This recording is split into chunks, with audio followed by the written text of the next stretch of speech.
নারায়ণগঞ্জ সোনারগাঁও উপজেলার বৈদ্যবাজার ইউনিয়ন পরিষদের ভারপ্রাপ্ত চেয়ারম্যান আব্দুল্লাহ আল মামুনের বিরুদ্ধে ভুয়া ফেসবুক আইডি থেকে অপপ্রচারের অভিযোগে সংবাদ সম্মেলন অনুষ্ঠিত হয়েছে। স্টাফ রিপোর্টার মোহাম্মদ নূর নবী জনি জানান, বৃহস্পতিবার বিকেলে উপজেলার একটি রেস্তোরাঁয় সংবাদ সম্মেলনে লিখিত বক্তব্যে আব্দুল্লাহ আল মামুন বলেন, তিনি পরিষদের ভারপ্রাপ্ত চেয়ারম্যান হিসেবে সুনামের সাথে দায়িত্ব পালন করে উন্নয়নমূলক কর্মকাণ্ড পরিচালনা করে যাচ্ছেন। সম্প্রতি তার কাজে ঈর্ষান্বিত হয়ে ভুয়া ফেসবুক আইডি ব্যবহার করে মিথ্যা ও ভিত্তিহীন অপপ্রচার চালিয়ে যাচ্ছেন। এতে করে তিনি ও তার পরিবারের সুনাম ক্ষুণ্ণ হচ্ছে।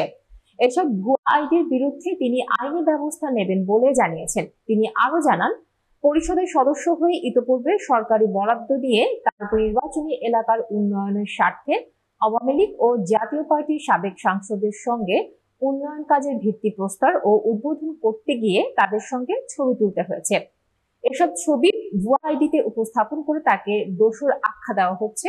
তার কখনোই কোনো রাজনৈতিক দলের পদ ও পদবি ছিল না। তিনি প্রশাসনের হস্তক্ষেপ কামনা করেন। এটা ভালো ছিল যে আপনি উঁচু করে দিচ্ছেন না, আমি যে পড়ছি এটা টান দিয়ে মিডল উঠাই দিচ্ছেন, ওইটা আমার জন্য ভালো হচ্ছে। চোখটা তাহলে কম নিচু দেখাবে। হ্যাঁ, স্পিড বাড়িয়ে দিচ্ছেন আর আপনি যে টান দিয়ে যে মধ্যখানে নিয়ে যাচ্ছেন নিচের লাইনটা, ধরেন আমি পড়তে পড়তে একদম নিচের দিকে চলে আসছি, আপনি যে উপর দিকে উঠাই দিচ্ছেন। হ্যাঁ, ওকে।